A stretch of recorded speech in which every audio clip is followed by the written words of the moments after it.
Hello again. We are in the introduction to Green's functions,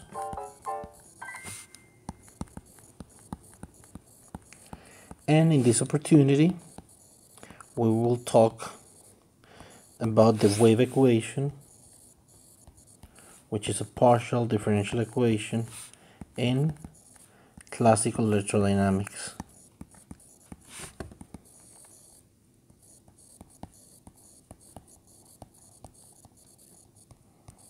What we want to achieve here is to be able to introduce the Green's functions or its applicability by putting it into context in the problem of waves in classical electrodynamics, just a simple isotropic wave.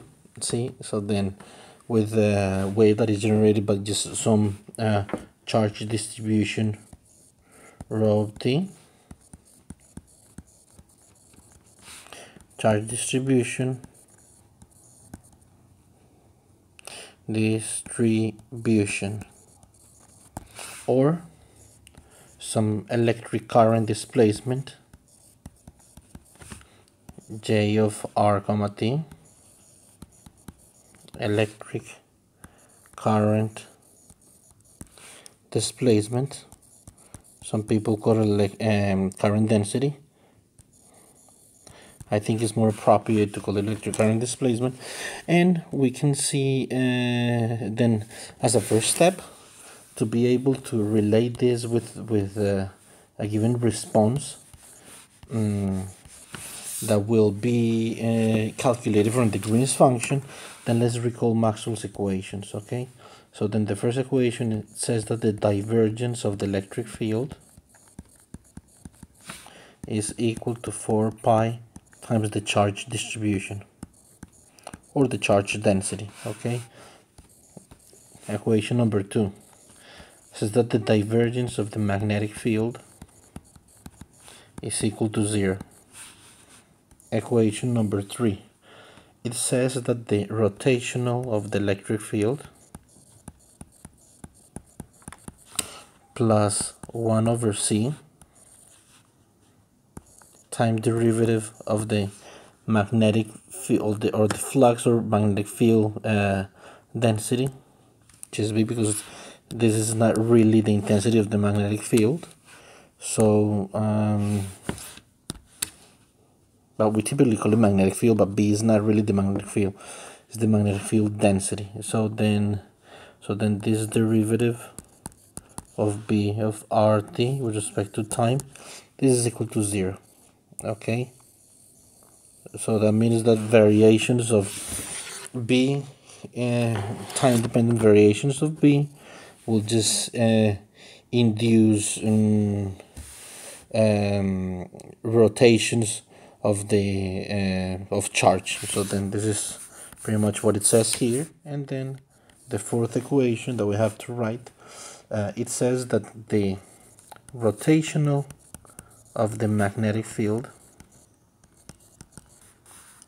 minus 1, let's just move this a little bit, divided by c times the time derivative of the electric field is equal to the current that is being displaced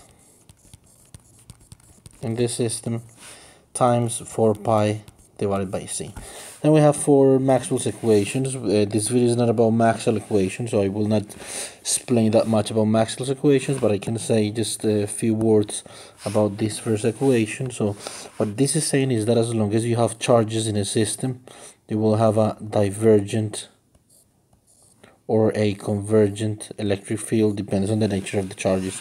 And what this here is saying is that since the lines in a magnet, if you have a magnet here and this is north and south, since the lines go from north to south in a magnet, so then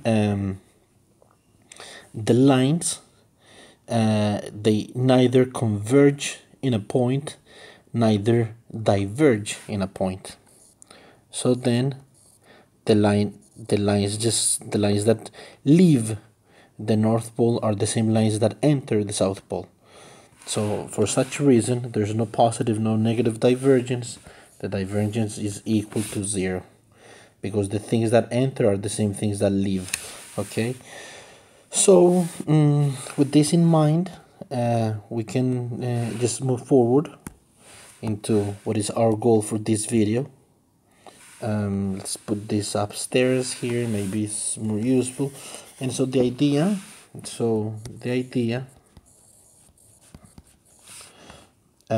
is to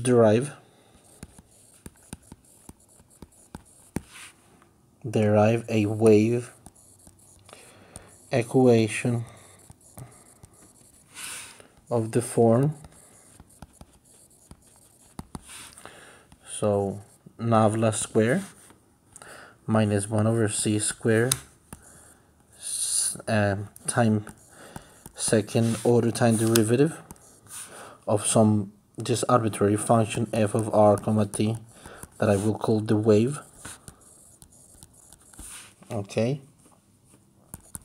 and this will be equal to just some excitation. So this excitation g of r comma t, this is called the source, and this source produces waves in space and time. Okay, then we will actually see that the wave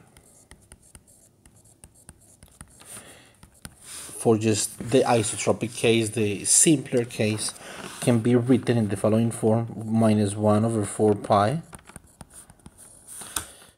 integral of d3r prime g of r prime comma t minus r prime divided the speed of light, all of this divided by r minus r prime. And then we shall see that this expression here has to do with the Green's function of the wave partial differential equation. Let's write it here, of the wave partial differential equation. Okay, so now so to do so, what we're going to start with is that we're going to recall that the vector potential, okay, so vector potential A of r comma t is related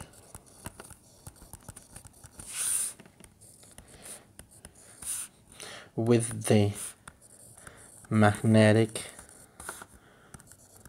field density B of r comma t through the following expression. So B of r comma t is nothing but the rotational of A. Okay, so then now to proceed, we're going to consider the following. So then let's start by Maxwell equation number 3. So then what we're going to write is the following. So rotational of the electric field plus 1 over c time derivative of the magnetic field density. This is nothing but the rotational of the electric field, and then we replace this equation here, and then we get plus 1 over c, okay, rotational of the time derivative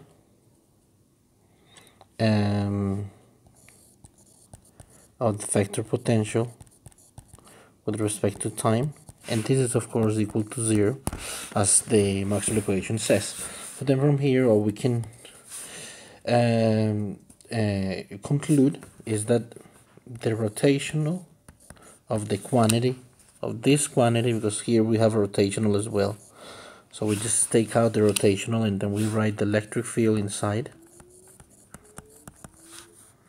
plus 1 over c time derivative of the vector potential is equal to 0. And this is a quite important result because we're going to recall that when a field f, let's say we have a field f of r comma t, and then if the rotational of that field is 0, that means the field f can be written as the gradient of a potential function. Okay. We will discuss what is a potential function later, so just remember that a potential function is a conservative field and the cross derivatives are equal for a potential function. So now that we know that this can be written as a gradient of potential, then we proceed to write this as a gradient of potential in the following way. So we have the electric field plus 1 over c time derivative of the vector potential with respect to time is equal to minus the gradient of some potential function phi of r comma t. Okay, so then this is the conclusion that we get from this expression here. So we're now moving forward with this, and now we will call phi of r comma t the scalar potential.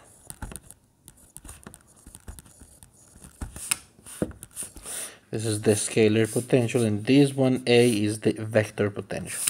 Okay, so then now what is there to do? Now we can see that the fields E and B can be written. So fields E and B can be now written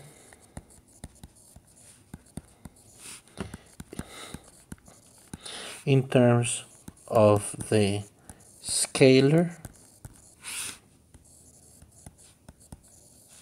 and the vector potential phi of r comma t and A of r comma t respectively. Like this. So then E, what is E? E of r comma t is equal to minus gradient of phi of r comma t. This is very well known for those of you who have grasped electrodynamics before. This is minus 1 over c time derivative of the vector potential A and the magnetic field density is equal to the gradient to the rotational of the vector potential. Okay, so then now we have these two quite let's say important expressions, and now what we're going to proceed with is that furthermore we want to verify that these fields E and B are independent of the choice of potentials phi and A. So then that property is known as gauge invariance. Okay, gauge invariance. Fields E and B independent of choice of potentials phi and A. Okay, that's what gauge invariance is. So now that we know what we have to do, so then we are going to move forward and we're going to define some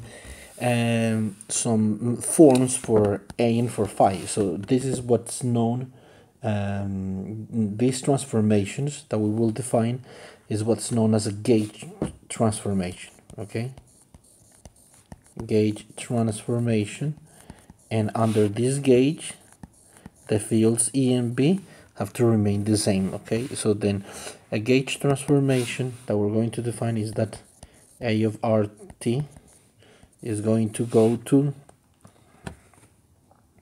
A of RT plus the gradient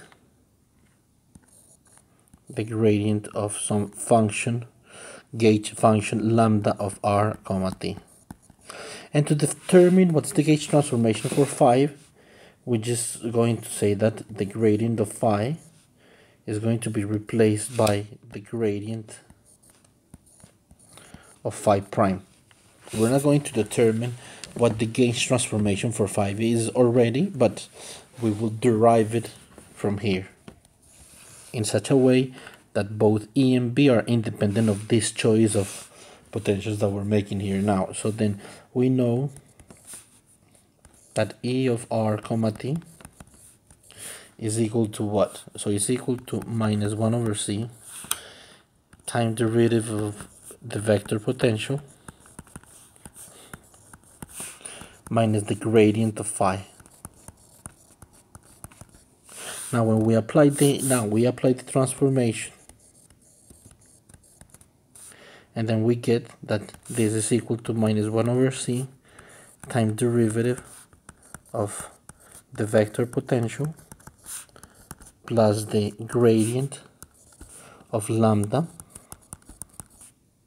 okay, minus the gradient of phi prime of R comma T. This prime doesn't mean derivative here, it's just a notation to show that we're talking about a different phi as in the beginning. Now then this is equal to minus 1 over C time derivative of the vector potential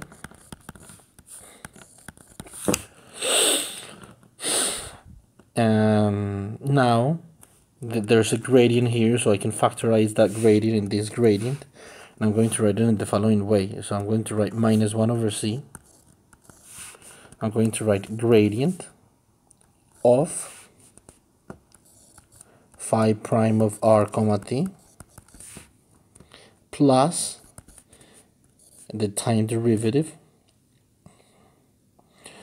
Oh, I cannot do this 1 over C, so then this 1 over C here has to be just a 1, so then I do plus 1 over C the time derivative of lambda of R comma T with respect to T. Okay, now this, let me erase this one from here.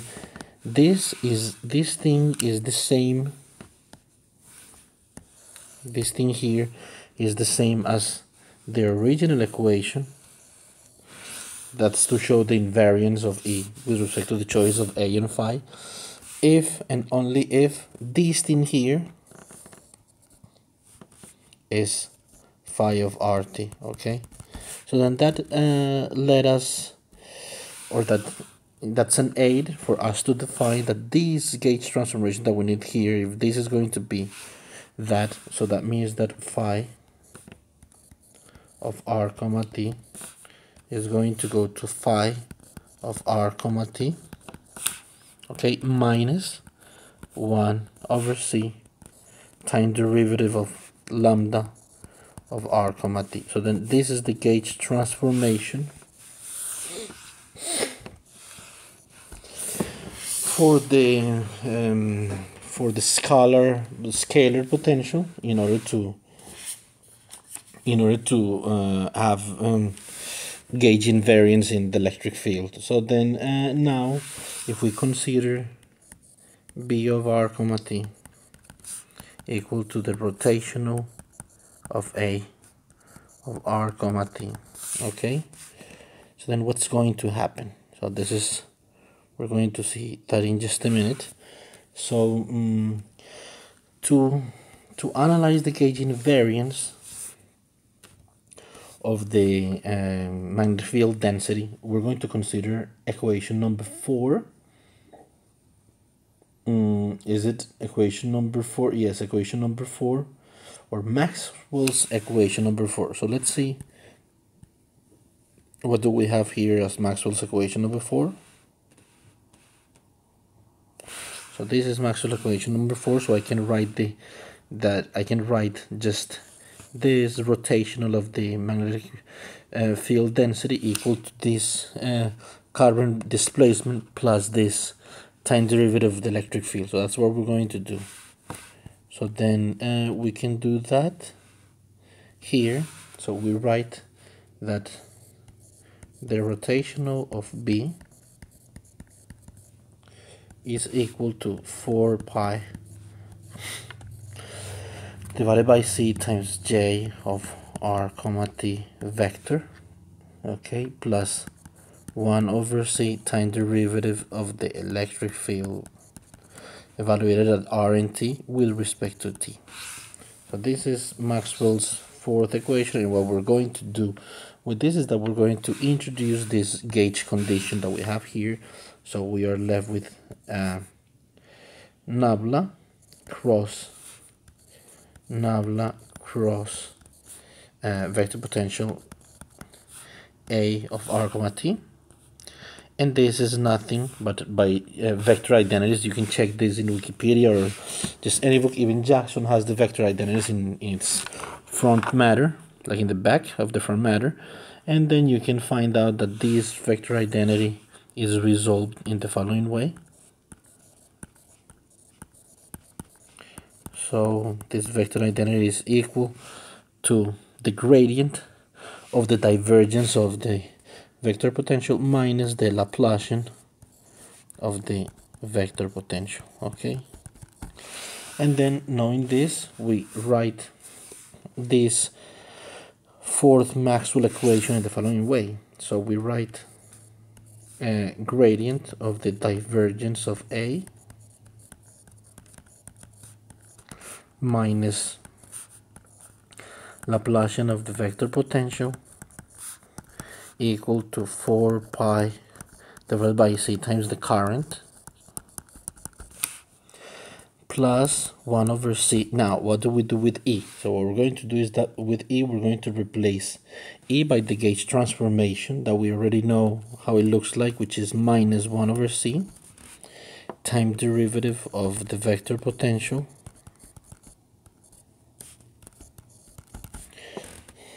minus the gradient of phi of R comma T. Okay, so then let's see how this looks like. So then what we're going to do is this here is minus 1 over C second time derivative of the vector potential. So then what we do is that we're going to just move this over here, and here this is as well. Let's see how this looks like, because I think, just let me see.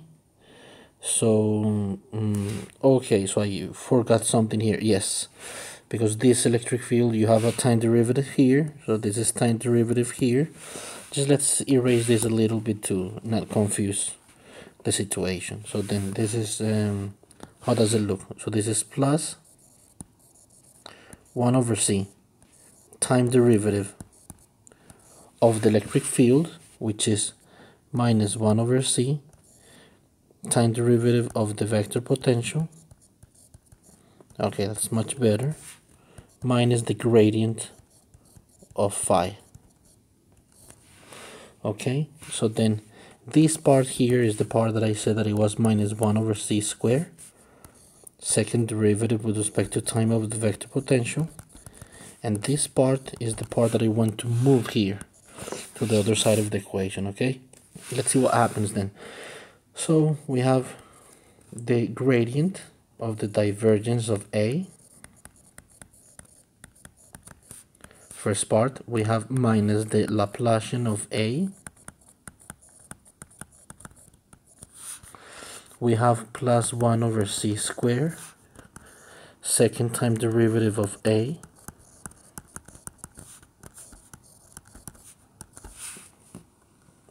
we have now, we're going to move over as well this term here, which is what? Which is we have a gradient here, and the gradient and the time derivative, they commute. We have 1c here.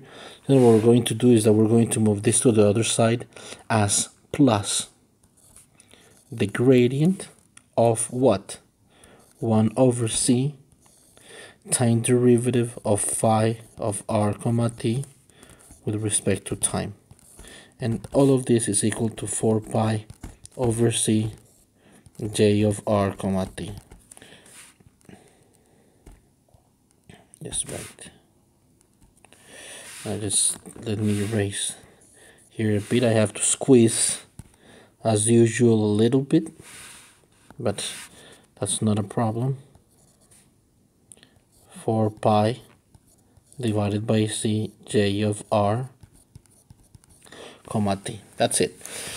Okay, so then we're going to gather this term and this term together.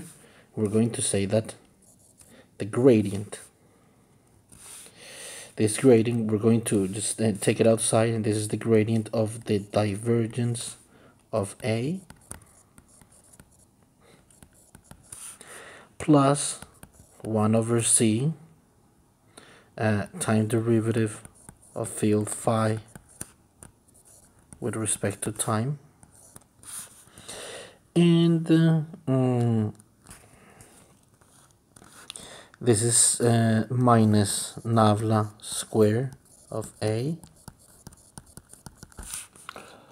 plus 1 over c square time derivative, second time derivative of the vector potential, equal to 4 pi over c j. This is j is a vector, don't forget that, evaluated at r and t. Okay, now oops, the video is a little bit long, so we're almost 30 minutes, but at least I'm having fun. I hope that you're just having fun doing this math and showing that we can write a wave equation for the vector potential A. That's what we're trying to do here. So now the next step is once we have this equation, we will choose some gauge, and a gauge is a particular choice for potentials A and phi. So then what we're going to do is that we're going to choose potentials A and phi in such a way that the gradient, the divergence of the vector potential A plus 1 over c times the time derivative of the scalar potential is equal to 0. Okay, and this particular choice of potentials A and B is called the Lorenz gauge. That's what it's called, the Lorenz gauge. Okay, so then with the Lorenz gauge, we end up having, or this equation up here, this one converts into the gradient, the Laplacian of vector potential A evaluated at r and t minus 1 divided by c squared, second time derivative of the vector potential evaluated at time at r and t, equal to minus 4 pi divided by c times the current displacement evaluated at r and t. Then this is the wave equation for the vector potential A of r comma t. Okay, and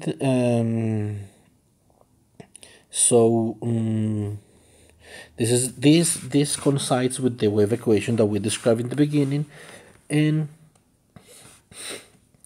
this can be as well written as operator form, nabla squared minus 1 over c squared, second derivative with respect to t. All of this operating on the vector potential, and this equating to minus 4 pi divided by c j of r comma t. Okay, this is in the operator form, and this thing here is called the D'Alembertian operator, and we label it as D. So this is the D'Alembertian operator. And then furthermore, now if we have really the wave equation for the vector potential A of r comma t, so we have a wave equation for this one, we can actually get a wave equation for the scalar potential as well. So then, so a question. This will be a question. Wave equation? Yes, wave equation. Okay. So, what do we do now? So what we're going to do is that we're going to write the first Maxwell equation. So the divergence of the electric field equal to 4 pi rho of r comma t. And what we will do is that we will replace the electric field in terms of the gauges. That is minus gradient of phi of r comma t minus 1 over c, the time derivative of the vector potential. Okay, and when we replace that in here, what we get is just the divergence of minus the gradient of phi of r comma t minus 1 over c time derivative of a of r comma t, and this is equal to 4 pi rho of r comma t. Okay, and what we do is just elaborate a little bit here, and this is minus the Laplacian of the scalar potential, and this is here. So this c, this is minus here, so this is minus 1 over c time derivative of the gradient, or the divergence, sorry, of the vector potential. Okay, we know that the divergence of the vector potential in the Lorenz gauge, let's review the Lorenz gauge. What is the Lorenz gauge? Lorenz gauge, we set it up around here.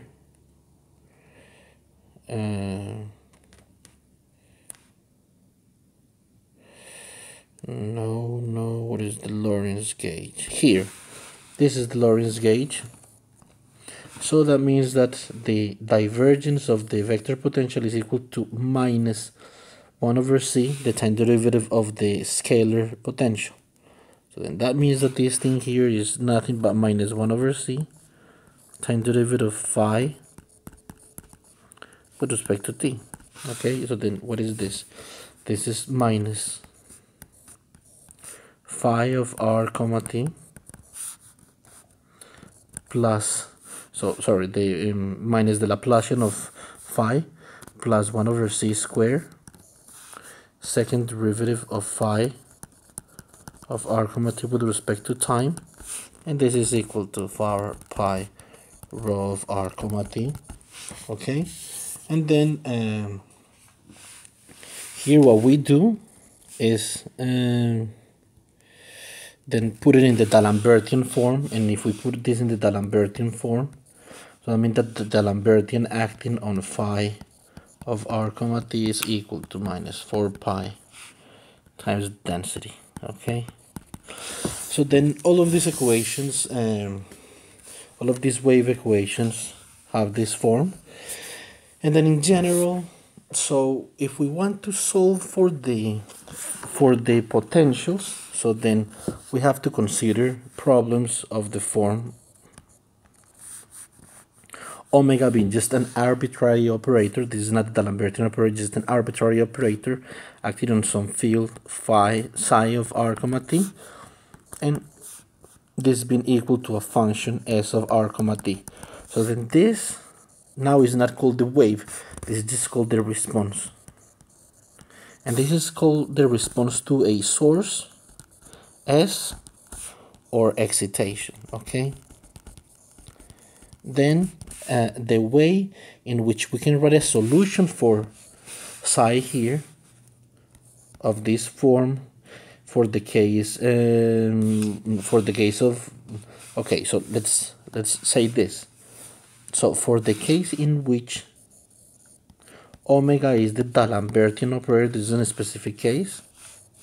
So psi of r comma t is equal to minus 1 over 4 pi integral of d3 r prime, see, of s of r comma t minus r prime divided by the speed of light, everything divided by r minus r prime.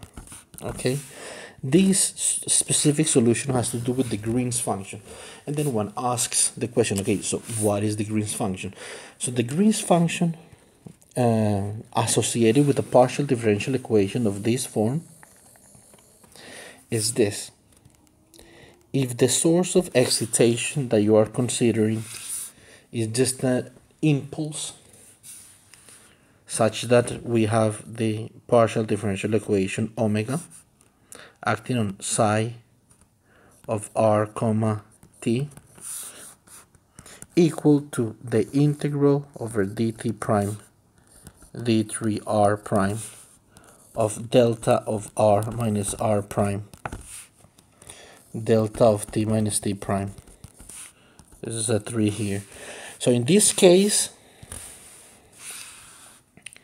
the response phi of r psi of r comma t takes the form of h of r comma t, and this is called impulsive response.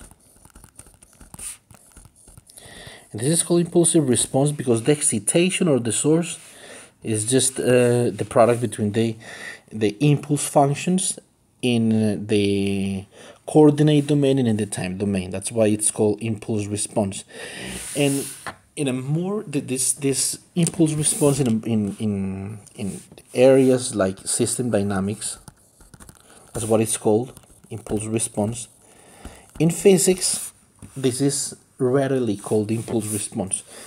H r of t is usually called the Green's function, and it's labeled as g of r comma t, and this is the Green's function. Okay, so the Green's function of a system is obtained when you have a partial differential equation or a differential operator omega acting on some g of r comma t, which is called the Green's function, and when the excitation or source are the superposition of some impulses. This can be in the continuous domain like it is here, but this can be in the discrete domain as well. So this is the definition of Green's function. The Green's function is the response to excitations of the delta form. That's what a Green's function is. So then, and of course, we can recall that for the case of waves. So for instance, if we have the vector potential here, we have minus 1 over 4 pi integral of d3 r prime. Here the source of r prime comma t minus the difference between r and r prime divided by c. All of this divided by r minus r prime. Okay.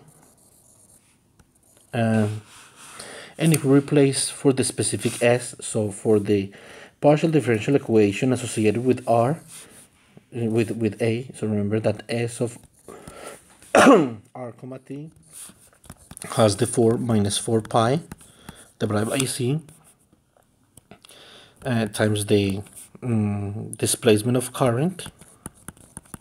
So then that means that in this case a of r comma t vector potential is equal to minus 1 over 4 pi integral d3 r prime 4 pi over c minus j of r prime comma t minus r prime divided by c r minus r prime. So all divided by this, and then this is nothing but This goes out here, so 1 over c integral of the 3r prime j of r prime comma the minus r prime divided by c r minus r prime. Okay, so then this thing here has to do with the Green's function. So what we have to show is how the response is related with the Green's function through this integral that as well contains the source, of course. So this is an integral over the source in the Green's function. How to construct this? This is what we're concerned with. So then now that we know the definition of the Green's function, so we need to know how to construct a closed form for a response psi of r comma t given the source s of r comma t in terms of the Green's function. This is a very powerful statement. Why? Because that means that once the knowledge of the system is complete, once you know the Green's function g of r comma t. Once you know this, the knowledge of the system is complete. The dynamics, the steady state, everything is in G. So once you know G and you are given the excitation, you can calculate the response for a linear, and we're talking about linear partial differential equations. Okay, so then for nonlinear, I mean, you can do tricks and stuff like that, but now let's focus on linear. And then in our next lecture, we're going to discuss how to construct G for the wave problem in classical electrodynamics. Okay, remember as well that as we did it for the vector potential A, for the scalar potential phi, you can as well write a solution that looks like this. So it's equal to 1, or no, it's equal to, no, without 1, that the 1 over pi is for A. So then this is equal to the integral of the 3r prime of rho of r prime comma t minus r prime divided by c, everything divided by r minus r prime. So then here is as well this, here you have the Green's function as well. So then in the, as I said, in the next lecture, so we will take again the wave problem, not a general wave problem, and then we, in classical electrodynamics, we will consider how to construct the Green's function for this problem, and therefore we will construct the solution, the general solution in terms of the Green's function, which gives us the response of the system once the excitation is known. Okay, so, or supply. So then for the meantime, this is all, and thank you for watching.